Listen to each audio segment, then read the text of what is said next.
One of Asia's deadliest and longest-running conflicts may have just come to an end, as Filipino President Rodrigo Duterte signed the Bangsamoro Organic Law, which grants partial autonomy to the Muslims in the south after a 5-decade war. 150,000 have died in the conflict between Moro Muslims and the government of the Philippines. But for Moro Muslims, it's part of a centuries-long struggle for self-determination. The Moro minority makes up 5% of the population of the Catholic-dominated Philippines. Islam was first introduced to the islands in the 14th century, and trade with Brunei, Malaysia and Indonesia led to the establishment of Muslim communities which fought two colonizers. First the Spanish, whom they resisted from the 16th to the 19th century in one of the world's longest anti-colonial wars.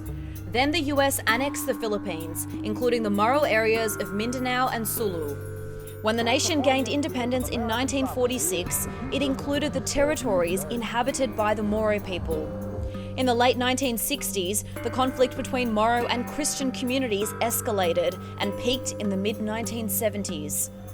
The Moro Islamic Liberation Front, one of the biggest armed resistance groups, fielded some 30,000 armed fighters, and the Philippine military deployed up to 80% of its combat forces against them. Around 50,000 people were killed and there was huge destruction. Despite that, talks between the government and the Moros began in late 1976 and have continued on and off for decades, with the Moro Islamic Liberation Front as the biggest Muslim group. A deal was finally reached in 2014, paving the way for the new law.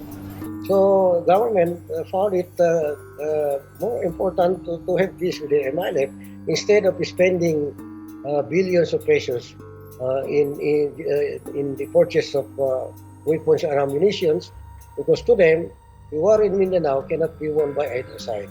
Of course, we cannot win over government, especially on conventional warfare, but neither government can trust the MNLF and the MNF, especially when we resort to a non-conventional mode of fighting, which means guerrilla warfare. The law signed by President Duterte would give the Moro people more control of their finances.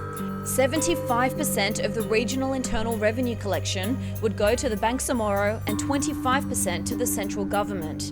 There would be an 80-member parliament, and Islamic law would be incorporated into the region's justice system. But security would stay with the central government, meaning the Bangsamoro couldn't have their own military and police forces.